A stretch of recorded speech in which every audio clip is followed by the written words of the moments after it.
Courage. Courage தான் எல்லாத்துக்குமே ஒரு பேஸ். கரேஜ் தான் எல்லாத்துக்குமே ஒரு பவர். அப்படிப்பட்ட அந்த பவர் எதிலிருந்து ஆரம்பிக்கிறது தெரியுமா? நம்மள அண்டர் எஸ்டிமேட் பண்ற நேரத்துல, நம்மள ஒரு ஏளனமா பார்க்கிற நேரத்துல, நம்ம யாருன்னு ப்ரூவ் பண்ணி காட்டணும்னு ஒண்ணு தோணும். நம்ம யாருன்னு காட்டணும்னு ஒரு உத்வேகம் ஒண்ணு வரும். அப்படி ப்ரூவ் பண்ற அந்த பாயிண்ட் எதுல இருந்து ஸ்டார்ட் ஆகுது தெரியுமா?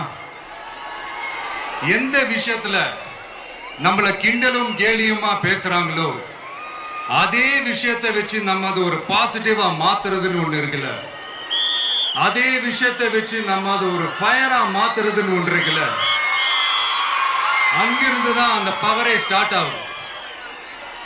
அப்படிப்பட்ட அந்த உண்மையான அந்த பவரை சொல்ற அந்த பாயிண்ட்ல இருந்து ஆரம்பிக்கலாமா? ஏ விஜய், வீட்டை விட்டு வெளியே வா. ஏ விஜய், பணியூர் விட்டு வெளியே வா அப்படின்னு சொல்றவங்களுக்கு என் வீடு எதுன்னு தெரியுமா? முதல்ல என் வீடு எங்க இருக்குனாவது தெரியுமா? என சீண்டி பார்க்கறதா நினைச்சு கிண்டலும் கேலியுமா பேசுறவங்களுக்கு நான் சொல்றேன், இந்த தமிழ்நாடு தமிழ்நாடுன்னு சொல்றாங்களே, அது மத்தவங்களுக்கு வேணா ஸ்டேட்டா இருக்கலாம். ஆனா என்ன பொறுத்த வரைக்கும் என் தாய் நாடான தமிழ்நாடு தான் என் வீடு.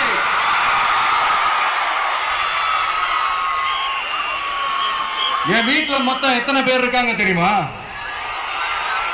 8 கோடி பேர் இருக்காங்க. ஒட்டுமொத்த தமிழ்நாட்டு மக்களும் என் வீட்டு மக்கள், என் குடும்பம், என் உறவு, என் சொந்தம்.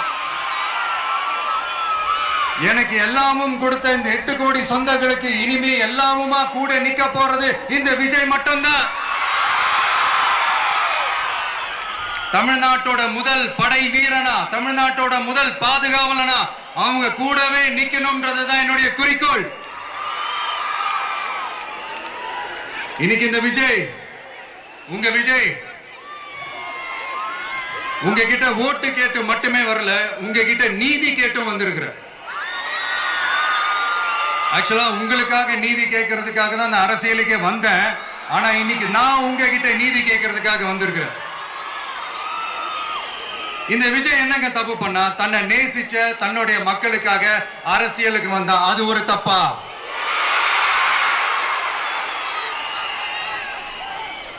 எல்லாத்தையும் ஒதுக்கி தள்ளிட்டு மக்களுக்காக மட்டுமே வந்த அது ஒரு தப்பா? இந்த மத்த கட்சிகளுக்கெல்லாம் மாநாடு நடத்துறதுக்கோ பொதுக்கூட்டம் நடத்துறதுக்கோ இல்ல ஹால் ஃபங்க்ஷன்ஸ் நடத்துறதுக்கோ பர்மிஷன் கொடுப்பாங்க, இடம் கொடுப்பாங்க. ஆனா நமக்கு மட்டும் இடம் கொடுக்க மாட்டாங்க, கொடுக்கவும் விட மாட்டாங்க. இது என்னங்க நியாயம்? நான் போய் மக்களை சந்திக்கிறதுக்கோ இல்ல மக்கள் வந்து என்ன சந்திக்கிறதுக்கோ ஒரு உரிய இடமோ இல்ல உரிய பாதுகாப்போ மத்த கட்சிகளுக்கு எல்லாம் கொடுப்பாங்க. ஆனா எனக்கு கொடுக்க மாட்டாங்க, கொடுக்கவும் விட மாட்டாங்க. இது என்னங்க நியாயம்? இந்த SOPs சொல்லுவாங்க, அதனுடைய ஃபுல் ஃபார்ம் வந்து ஸ்டாண்டர்ட் ஆபரேட்டிங் ப்ரொசீஜர். ஆனா எனக்கு மட்டும் அது ஸ்டாலின் சார் ஆபரேட்டிங் ப்ரொசீஜர். இது என்னங்க நியாயம்? இந்த விஜய் உண்மையானவன்றது உங்க எல்லாருக்குமே தெரியும். நமக்கு எதிராக சதி செய்யறது யாரு, நமக்கு எதிராக சூழ்ச்சி செய்யறது யாரு, நமக்கு எதிராக பழி போடுறது யாரு, யாரெல்லாம் ஒன்னா சேர்ந்து இதெல்லாம் செய்யறாங்கன்றது உங்க எல்லாருக்குமே நல்லா தெரியும். அதனால என்னோட சொந்தங்களாகிய உங்ககிட்ட வந்து நான் நீதி கேட்காம வேற யாருக்கிட்ட தான் போய் கேட்பேன்?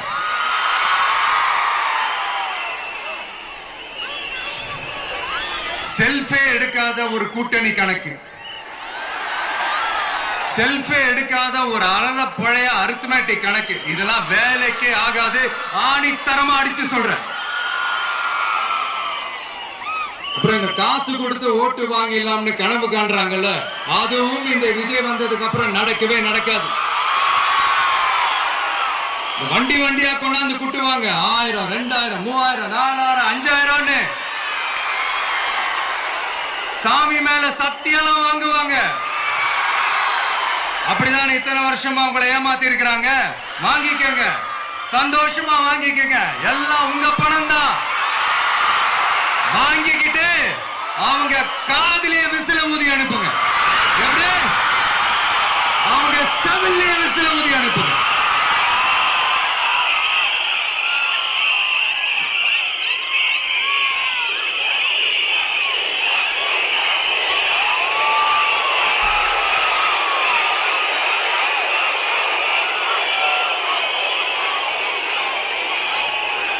அடுத்து நம்மளுடைய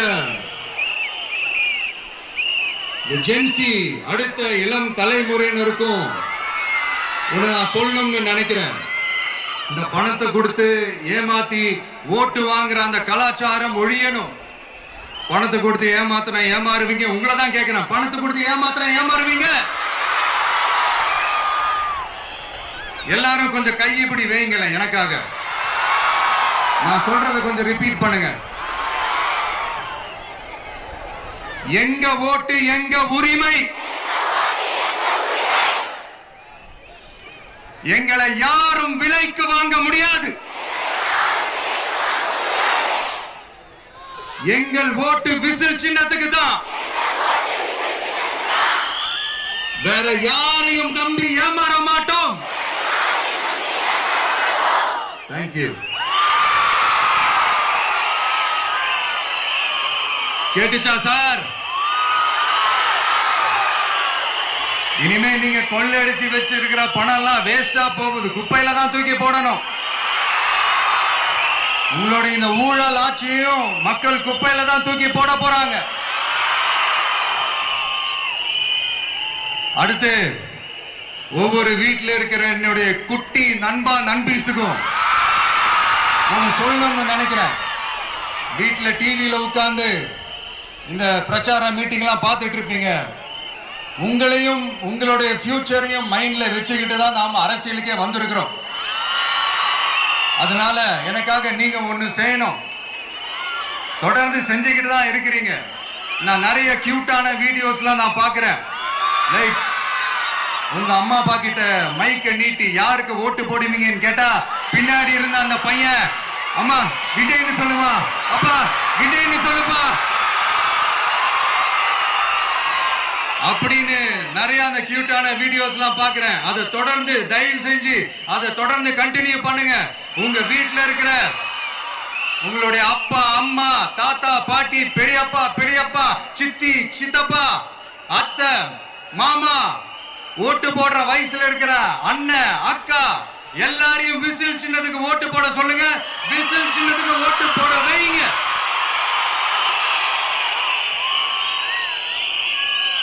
இந்த தேர்தல் நெருங்கிற இந்த நேரத்தில் பொலிட்டிக்கலா ஸ்பீக்கிங் டு த பாயிண்ட் ஒரே ஒரு விஷயம் நான் சொல்லணும். நாங்க அரசியலுக்கு வந்தது எந்த கட்சியும் ஒழிக்கிறதுக்கோ அழிக்கிறதுக்காகலாம் நாம் அரசியலுக்கு வரல. யார் மேலேயும் தனிப்பட்ட ஒரு வன்மமோ இல்ல தனிப்பட்ட கோபமோ அப்படிலாம் யார் மேலேயும் கிடையாது. இந்த மத்தவங்க மாதிரி இந்த வெறுப்பு அரசியல் பண்றதுக்காகலாம் நாம அரசியலுக்கு வரல.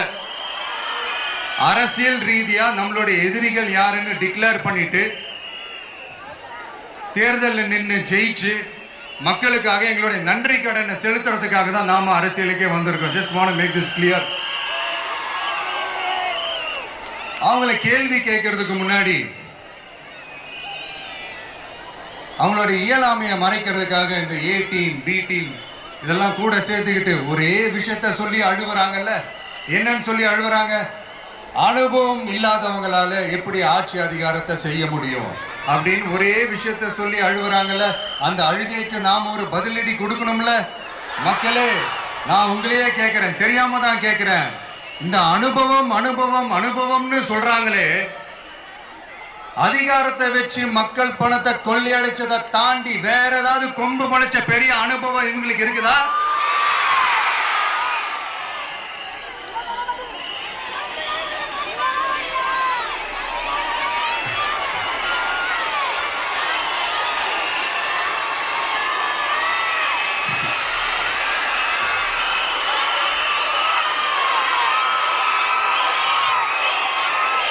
அடுத்தவங்க அடுத்தவங்க ஆரம்பிச்ச அரசியல் கட்சியில அடுத்தவங்களுடைய அட்ரஸ்ல அரசியல்வாதிகளா இருந்துட்டு இருக்கிற இவங்க எல்லாருக்கும் ஒரு சவால். என்ன மாதிரி தனியா என்ன மாதிரி சொந்தமா ஒரு கட்சி ஆரம்பிச்சு 1% அட்லீஸ்ட் 1% வாக்கு வாங்கி காட்டுற அந்த தில் இருக்குதா, திராணி இருக்குதா? 30 வருஷமா மக்கள் இயக்கமா இருந்து இன்னைக்கு மிகப்பெரிய ஒரு அரசியல் கட்சியா வளர்ந்து இந்த கூட்டணி கட்சிகள் மட்டுமே நம்பி இருக்கிற 75 வருஷ கட்சி 50 வருஷ கட்சின்னு இன்னைக்கு ஆட்சி அதிகாரத்தில் இருந்துட்டு இருக்கிற இவங்க எல்லாரையும் மீறி இன்னைக்கு களத்துல தனியா நின்னு இந்த 2 வருஷத்துல முதன்மை சக்தியா வளர்ந்து 30% தாண்டி இன்னைக்கு மக்கள் ஆதரவை பெற்றிருக்கிற நமக்கு அனுபவம் இல்லையா? உங்களுடைய அனுபவம் என்னன்னு சொல்லட்டுமா? கட்சி ஆரம்பிச்ச அண்ணாவை மறந்தது, கட்சி ஆரம்பிச்ச எம்ஜிஆர் அவர்களை மறந்தது, கட்சியை வளர்த்த ஜெயலலிதா மேடம் அவங்களை மறந்தது. இவங்க எல்லாரும் சொன்ன விஷயங்கள், பேசின விஷயங்கள், எதையெல்லாம் ஃபாலோ பண்ணணும்னு சொன்ன விஷயங்கள் எல்லாத்தையும் மறந்தது. இவங்களுக்கு நமக்கு அனுபவம் இல்லையா? நமக்கு அனுபவம் இல்லதான். கொள்ளை அடிக்கிறதுல எங்களுக்கு அனுபவம் இல்லதான். அதெல்லாம் எங்களுக்கு சுட்டு போட்டாலும் வராது. இந்த கொள்கையை பேருக்கு மட்டும் வச்சுக்கிட்டு நேரடியா சரண்டர் ஆகிறது, மறைமுகமா சரண்டர் ஆகிறது, இந்த மாதிரி அனுபவம் நமக்கு இல்லதான். அதுவும் நமக்கு சுட்டு போட்டாலும் வராது. மக்களை நேசிக்கிற நல்ல குணம் இருந்தா போதும்யா. நல்ல சூப்பரான ஒரு நல்லாட்சி கொடுக்கலாம். நல்லாட்சி கொடுக்கிறதுக்கு மெத்த படிச்ச மேதாவிகளா இருக்கணும்லாம் ஒன்னும் அவசியம் இல்ல. காமராஜர் அவர்கள் மாதிரியோ எம்ஜிஆர் அவர்கள் மாதிரியோ மக்கள் சக்தியின் துணையால, மக்கள் மேல அக்கறையா இருக்கக்கூடிய நல்ல அதிகாரிகளின் துணையால சூப்பரான ஒரு நல்லாட்சி என்னால கொடுக்க முடியும், செஞ்சு காட்டுறேன்.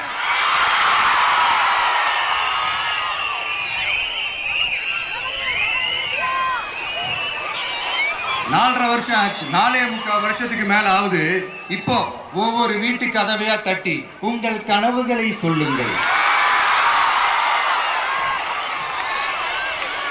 உங்கள் கனவுகளை சொல்லுங்கள், நாங்கள் அதை நிறைவேற்றி காட்டுறோம். இல்ல, ஸ்டாலின் சாருக்கு மக்கள் சார்பா ஒரு கேள்வி. மக்களுடைய கனவு என்னன்னு உங்களுக்கு தெரியுமா சார்?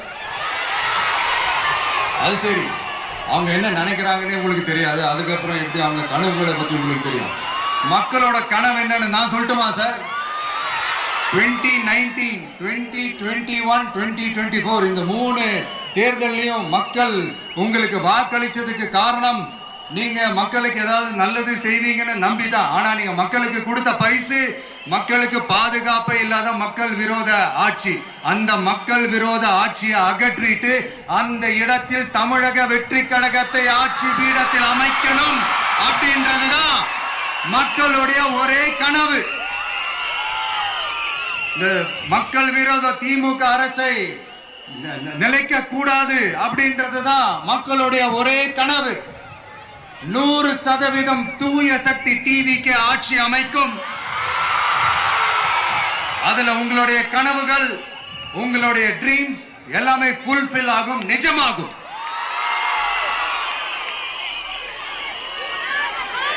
தமிழ்நாடு எப்பவுமே டெல்லிக்கு அவுட் ஆஃப் கண்ட்ரோல் அப்படின்ட்டு ஸ்டாலின் சார் அடிக்கடி சொல்லுவாங்க. ஸ்டாலின் சார் எது எதுலாம் அவுட் ஆஃப் கண்ட்ரோல் இப்ப நான் கொஞ்சம் சொல்லட்டுமா? முதல்ல சட்டம் ஒழுங்கெல்லாம் அவுட் ஆஃப் கண்ட்ரோல், பெண்கள் பாதுகாப்புல அவுட் ஆஃப் கண்ட்ரோல், இளைஞர்கள் வேலை வாய்ப்புல அவுட் ஆஃப் கண்ட்ரோல், மொத்தத்தில் அவரோட ஆட்சியே ஒரு அவுட் ஆஃப் கண்ட்ரோல். இந்த வருஷம் பிகினிங்ல சட்டசபையில பேசும்போது சொல்றாங்க, மக்கள் எல்லாரும் ரொம்ப மகிழ்ச்சியா இருக்கிறாங்க, அதனால நானும் ரொம்ப மகிழ்ச்சியா இருக்கிறேன் அப்படின்னு. மக்கள் சந்தோஷமா இருக்கிறத பார்க்கறது கூட ஒரு சந்தோஷம் தான் சார், அது யாரும் இல்லைன்னு சொல்லல. அப்படி உண்மையிலேயே மக்கள் உண்மையிலேயே சந்தோஷமா இருக்கிறாங்க அப்படின்னா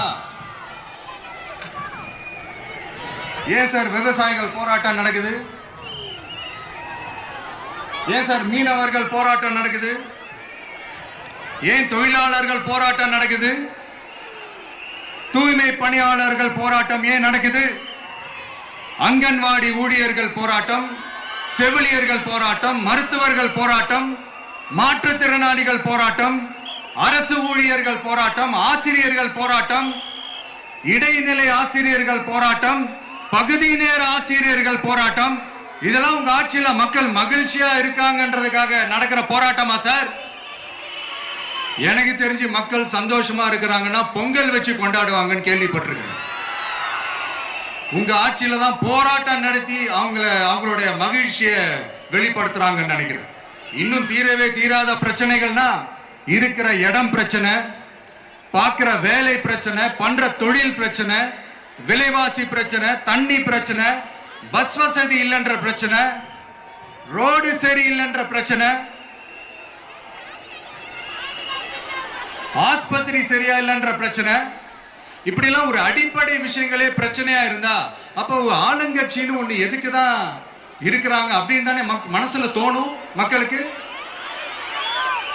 ஆட்சிக்கு வர்றதுக்கு முன்னாடி தான் பொய்யா அடிச்சு விட்டீங்க. இப்ப ஆட்சியை விட்டு போகும்போது கூட பொய்யா பேசுறீங்களே சார், என்ன சார் இது? மாத்தி மாத்தி பேசுறதுல நீங்க வேற லெவல் தான் சார். ஆட்சிக்கு வந்த அடுத்த வருஷமே 2022ல 70% வாக்குறுதிகளை நிறைவேற்றிட்டோம்னு சொன்னாங்க. அப்புறம் போன வருஷம் 90% வாக்குறுதிகளை நிறைவேற்றிட்டோம்னு சொன்னாங்க. அப்புறம் இந்த வருஷம் 505 வாக்குறுதிகளை 404 வாக்குறுதிகளை நிறைவேற்றிட்டோம். கிட்டத்தட்ட ஒரு 80% வாக்குறுதிகளை நிறைவேற்றிட்டோம்னு சொன்னாங்க. முதல்ல 70, அப்புறம் 90, அப்புறம் 80. இன்னும் தேர்தல் நெருங்க அது 60, 50, 40, 30, 20ல போய் நிற்கும்னு நினைக்கிறேன். அதையும் அவரே அறிவிப்பாரோ என்னமோ எனக்கு தெரியல. முதல்வர் ஸ்டைல்லையே சொல்லணும்னா, பொய்யிலேயே பிறந்து பொய்யிலேயே வளர்ந்த புலவர் பெருமானே, கொஞ்சம் அத திருத்தி சொல்றேன், புலுகர் பெருமானே. அது இன்னும் பொருத்தமா இருக்கும். அவருடைய அண்ட புழுகு, ஆகாச புழுகு என்ன தெரியுமா? பெண்களுக்கு பாதுகாப்பு தமிழ்நாட்டில் எங்க போனாலும் கொட்டி கிடக்குதான். அப்படி அது உண்மைனா அண்ணா யூனிவர்சிட்டி அந்த பொண்ணுக்கு ஏன் சார் அப்படி ஒரு கொடுமை நடந்துச்சு? கோவை கல்லூரி பெண்ணுக்கு ஏன் சார் அப்படி ஒரு கொடுமை நடந்துச்சு? பெண் குழந்தைகள் பாதிக்கப்படுறதா கிட்டத்தட்ட 1000க்கும் மேலான போக்சோ கேசுகள் ஏன் சார் பதிவானுச்சு? போதைப் பொருள் கலாச்சாரம் கண்ட்ரோலே இல்லாம அது பாட்டுக்கு தாறுமாற எங்கேயோ போய்கிட்டு இருக்கு. வயலன்ஸ் எல்லாம் தலைவிரிச்சு ஆடுது. அதுக்கு ஒரு ரீசெண்ட் எக்ஸாம்பிள், அந்த ரயில்வே ஸ்டேஷன்ல அந்த சிறுவர்கள் எல்லாரும் சேர்ந்து செஞ்ச அந்த சம்பவம். சட்டம் ஒழுங்கு சரியா இருந்தா ஏன் சார் இப்படி எல்லாம் நடக்குது? சட்டம் ஒழுங்கு சரியா இருக்கணும்னா முதல்ல தமிழ்நாட்டுக்கு ஒரு டிஜிபி வேணும் சார். எங்க சார் போனார் அவரு? எங்க அவரு? சும்மா இந்த ஆக்டிங் ஆபீசரை வச்சுக்கிட்டு அரசாங்கத்தை நடத்துனீங்கன்னா இப்படிதான் சட்டம் ஒழுங்கு சந்தி சிரிக்கும். முதல்ல தமிழ்நாட்டுக்கு ஒரு டிஜிபியை போடுங்க சார். அதுக்கப்புறமாச்சும் சட்டம் ஒழுங்கு சரியாகுதான்னு பார்ப்போம். சரிப்பா, கேள்வியா கேட்கறியே, நீ வந்தா என்ன செய்வ அதானே கேட்கறீங்க. கரெக்ட், கேட்கணும். மக்களோட அடிப்படை தேவைகளை தீர்க்கிறது தான் நம்மளுடைய ஃபர்ஸ்ட் வேலையே. அதை தீர்க்கிறதுக்கான அந்த தேடி போறது, அதோட சொல்யூஷனை தேடி போறது தான் நம்மளுடைய ஃபர்ஸ்ட் அஜெண்டாவே. கொஞ்சம் வெயிட் பண்ணுங்க, தேர்தல் அறிக்கை ரெடி ஆயிட்டு இருக்கு. தெளிவான ஒரு தேர்தல் அறிக்கையாவது வரும்.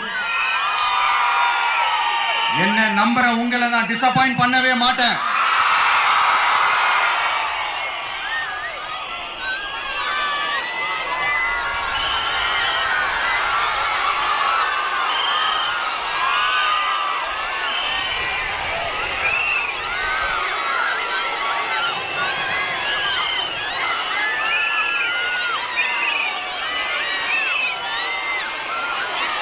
இந்த சும்மா ஆட்சிக்கு வரணும்ன்றதுக்காக இந்த நடைமுறைக்கு சாத்தியமே இல்லாத இந்த மாதிரி விஷயங்கள் எல்லாம், வாக்குறுதிகளை நான் என்னைக்குமே கொடுக்கவே மாட்டேன். அதே மாதிரி ஆட்சிக்கு வந்ததுக்கு அப்புறம் கூட அவங்க அது தரல, இவங்க இது தரல அப்படின்லாம் பம்மிக்கிட்டு இல்லாம உங்களுக்காக எந்த எக்ஸ்ட்ரீமுக்கும் போய் நான் போராடவும் தயாரா இருக்கிறேன். அதனால நான் மறுபடியும் இதை நான் ரிப்பீட் பண்றேன். இவ்வளவு நாள் இதை நான் மட்டும் தான் சொல்லிக்கிட்டு இருந்தேன். இப்ப களமே சொல்லுது, ரெண்டே ரெண்டு பேருக்கு நடுவுல தான் போட்டியே.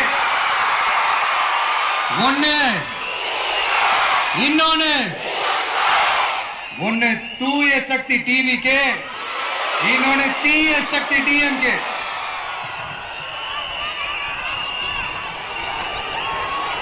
இப்ப நம்ம இந்த எலெக்ஷன் விஷயத்துக்கு வருவோம். விஜய் என்னப்பா இவரை மட்டும் தான் எதிர்க்கிறாரு, இவங்களை எதிர்க்க மாட்டேன்றாரு, அவங்கள பத்தி எதுவுமே சொல்ல மாட்டேங்கிறாரு. இல்ல நான் கேட்கிறேன், இது யாருக்கான எலெக்ஷன்? தமிழ்நாடு சட்டசபைக்கான ஒரு தேர்தல். இப்ப இங்க யார் ஆட்சியில் இருக்கிறா? யாரு பொய்யா வாக்குறுதிகளை கொடுத்து மக்களை ஏமாத்துறது? யாரு மக்கள் விரோத ஆட்சியை நடத்துறது? அப்ப இங்க யாரை அகற்றணும்? இந்த மக்கள் விரோத திமுக அரசை அகற்றணும்னா நம்ம யாரை எதிர்க்கணும்? எதுக்கு தேவையில்லாம பல முறை மக்கள் ஆல்ரெடி டிலீட் பண்ணவங்களை எதுக்கு நம்மளுடைய கான்சென்ட்ரேஷன், நம்மளுடைய டார்கெட் திமுகன்றப்போ டார்க்னஸ்குள்ள எதுக்கு கல்லெறியணும்?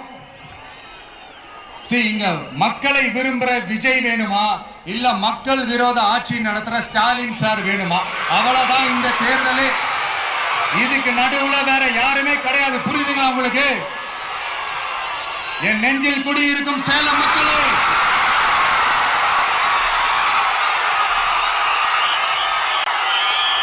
One last simple question. Vijay நம்புறீங்களா, ஸ்டாலின் சார் நம்புறீங்களா? அவ்வளவுதான், முடிஞ்சு போச்சு. கதம் கதம். போர் முழக்கவங்களை ஒரு நிமிஷம் கூட தூங்க விடாது. இந்த போன லாஸ்ட் வீக் இந்த டிஎன்பிஎஸ்சி இந்த எக்ஸாம்ஸ், இந்த குரூப் 2 எக்ஸாம்ஸ் அதை அனௌன்ஸ் பண்ணிட்டு உடனே அதை கேன்சல் பண்ணிட்டாங்க. இது உலகத்துக்கு எல்லாருக்கும் தெரியும். கேன்சல் பண்ணிட்டு ரொம்ப சிம்பிளா டெக்னாலஜி ஏதோ சம் ஃபால்ட், டெக்னிக்கல் ஃபால்ட் அப்படின்னு சொல்லி அதை கடந்து போயிட்டாங்க. இத்தனை வருஷமா ராத்திரி பகலமா கஷ்டப்பட்டு படிச்சு எப்படியாவது நமக்கு அந்த வேலை கிடைக்காதான்னு அந்த எக்ஸாம்ஸை ஃபேஸ் பண்ண வந்த நம்மளுடைய தம்பி தங்கைகள் எவ்வளவு ஒரு மன உளைச்சலுக்கு ஆளாயிருப்பாங்க. அதை யாராவது யோசிச்சு பார்த்தீங்களா? ஒரு எக்ஸாம்ஸை ஒழுங்கா நடத்த தெரியல, இதுல உலக நாடுகளோட போட்டி போடுறாங்களாம். நம்மளுடைய தம்பி தங்கைகள் நம்ம அம்மா அப்பா கிட்ட சொல்லுங்க, யாரும் தைரியம், எல்லாரும் தைரியமா இருங்க. வரப்போறது உங்க ஆட்சி, நம்ம ஆட்சி.